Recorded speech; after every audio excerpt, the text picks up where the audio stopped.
Ladies and gentlemen, there is money to be made this offseason here in Carolina. Someone's going to get it. Question is who? The business he's talking about is esports, a business where, yes, actual physical trades exist. Give me a second. St. John is currently a star player for the Hornets Venom GT, operating under the gamer tag Big Saint. There's actually plenty at stake, not for guys like Bryce, but for guys on the bubble. These guys are trying to make the roster, and tonight is it. The question here is, should the Hornets trade LaMelo Ball? They're going to say no. Joey, he's going to say yes. I'm going to be the judge. That's why I have the hammer here. You're a guy that has done everything in this sport. Why does a third-place finish bring tears to your eyes? I never dreamed of being a car owner. Came back with 2 straight birdies, so now he is at 4 under for the day at -1 for the tournament. Not saying he's going to win this thing, but it's been an incredible recovery. We got him spot shadowed, falls down trying to get around the pick. Rather than complain, that's what we'd all do. He shakes it off, then off a Hokies turnover, he takes all his anger out with a big dunk.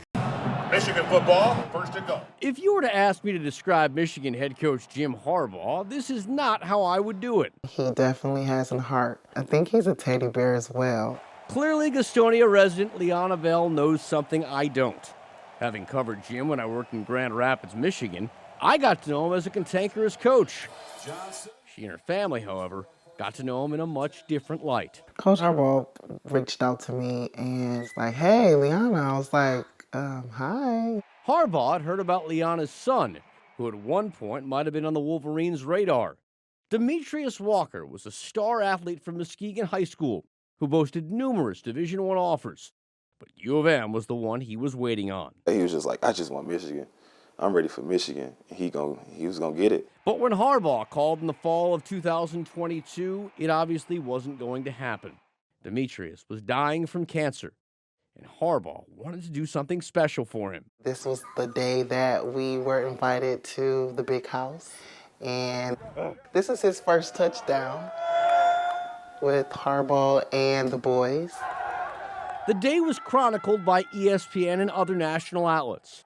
It's an experience Liana still thinks about, now more than a year after her son's death. I have a lot of videos of us going through that tunnel, so I definitely relive that moment all the time. Jim and his wife apparently do as well. Even though Liana left Michigan for North Carolina last year, the Harbaughs have not lost touch. They just encourage me and tell me how great Michi was and how he has changed their life. He inspired them to keep believing. And while it was a joy to see the Wolverines finally win it all this past week, Liana took greater pleasure whenever Harbaugh would bring up her son's name during media interviews. You know, when people pass, you would think the world will stop, but it just keeps going. And he's just never forgotten. The entire thing is bittersweet. He's supposed to be here. He was supposed to be here celebrating with us. Instead, Demetrius is now an immortal Wolverine. It's like I felt the presence. Still inspiring, still connecting, and still bringing out the best in everyone.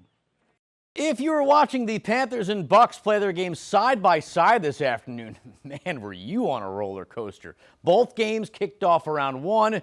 Both had to frustrate Panther fans to no end. We'll start with Tampa. They were at one point good this year. Now they're not. Back in the second quarter, they were having all sorts of problems. Miami, who was leading 17-7 at the break. Well, that was happening. Carolina was holding its own against the best team in the NFC. The Panthers and Seahawks were actually tied at 3 going into the second half.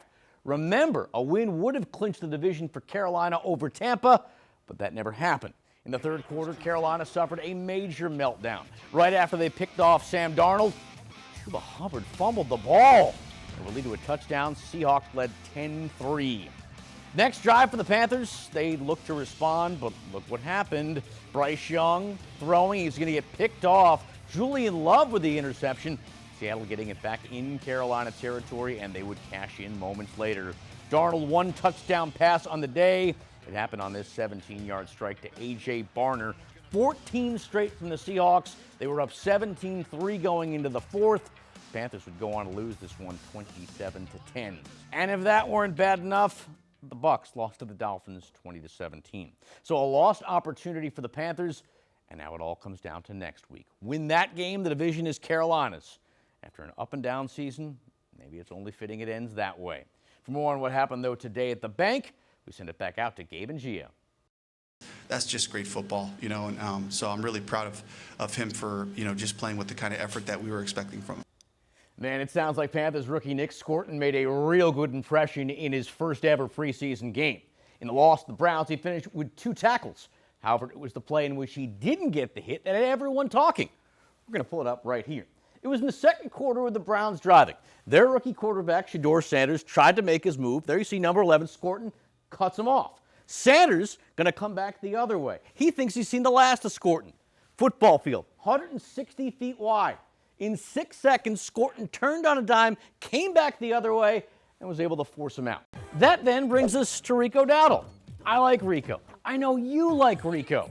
But let's not kid ourselves. Carolina's breakout back probably won't be back next season. Dowdle bet on himself taking a 1-year deal with Carolina and ended up getting 1,000 yards on the season. It's time he gets rewarded for those efforts, but I don't think it's going to happen here with the Panthers. It's more likely he'll find it somewhere else. Last but not least, let's talk defense. Unlike Rico, I don't think Christian Roseboom will be a one and done here in Carolina. Thanks to injuries last year, the veteran linebacker was a surprise addition to the starting lineup. With Trevin Wallace often dealing with injuries himself, Roseboom stepped up and ended up leading the team with 122 tackles over 15 starts. Granted, he was a liability at times in coverage, but overall, Carolina was better when he was out there. Folks, the clock is ticking. The negotiating window starts Monday. Signing period begins Wednesday the 11th.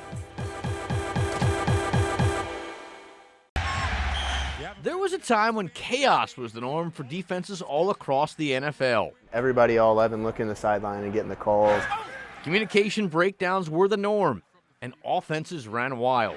Pass wide open. That is, until the league decided to level the playing field. When we got the green dot in 2008, it just made so many of those things simpler. The green dot that Panthers defensive coordinator Ejiro Evero is talking about is the logo found on the helmet of one of his players. Typically, it's the middle linebacker that wears it. They're in the middle of the defense. And that's why they've got the radio in their helmet, allowing crucial information to be streamlined from the sideline. Starts off with the calls, obviously, and that could be the front, the coverage, any alerts, checks we have, and then he might say, like, hey, tell so-and-so this and tell so-and-so that. He's usually pretty good about not having too many things. Inside the headset, the player hears this. The sound is pretty clear, but when you have tens of thousands of screaming fans, it can get a little challenging. Sometimes it is hard to hear, so you see the guys cover up their ears or whatever to hear it. communication is a one-way street, meaning coaches can talk to the player, but not the other way around. I don't want to hear what they have to say. That's because there's quite a bit of hurry-up involved. Instructions start once the play clock begins. Once it reaches 15 seconds, It just goes up beep, beep, beep, and then it's off. from there it's the responsibility of the person with the green dot to pass along the information to the other players on the field. If you don't get the call to the guys, the offense ain't waiting for you to get the call. As you can imagine, it can get pretty stressful. Quick pass to get that and then some. Then again, For a couple of years there, when the offense had and the defense didn't, there was a big, in my opinion, competitive advantage for them. it is better than the alternative. Mike Lacett, Black and Blue kickoff live.